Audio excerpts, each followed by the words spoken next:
सांब दशमी कहीं पालन करा जाए ता पछरे मो श्रीकृष्ण अवतार समय एक सुंदर कहानी अछि। सुन पुत्र सांब, कौन है पिताश्री?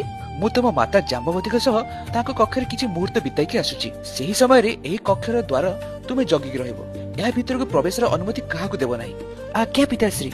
स्वामी आपण जाम्बवती, तुमर दर्शनर भावना मनरे जागृत हेबारु आसीगली। आसंतु स्वामी एठी विराजंतु। सेही समय ऋषि दुर्वासा कृष्ण को देखा करिया बे ताको महल को आसिले। प्रणिपात महर्षि दुर्वासा। यशस्वी भव पुत्र सांब, तुमर पिताश्री श्रीकृष्ण कहांती तांको सहित साक्षात पाई मु आसीची। किंतु ऋषिवर एबे से काहा सहित देखा करि परिबे नाही। सांब, तू मोर कथा को प्रत्याख्यान करूछु। तू जानिछु ऋषि दुर्वासार क्रोधर परिणाम केते। ऋषिवर रागंतु नाही, मु तक्षणात पिताश्री को डाकुची। पिताश्री पिताश्री पिताश्री।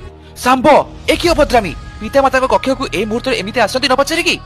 तते कहितिली केही आसीबि नाही। तते मु अभिशाप दउची, तू जो निजर सुंदर रूप पर गर्व करू तते कुष्ठ रोग हबो एवं सेही रूप हजि जिवो। पिताश्री, मोर किछि भूल नाही।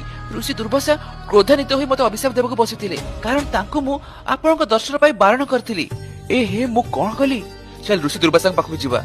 हे ऋषिवर, पुत्र सांबर किछि भूल नाही। मु अज्ञात बस ताको अभिशाप देई देली। एबे कोन करिवा?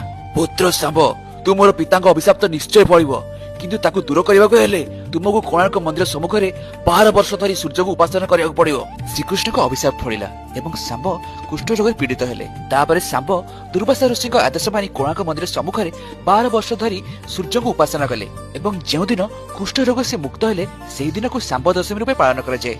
एवं कुहा जाय जे एही सांब दशमी दिन जदि आमे सूर्य को उपासना करू तेबे चर्म रोग मुक्ति होइथाय।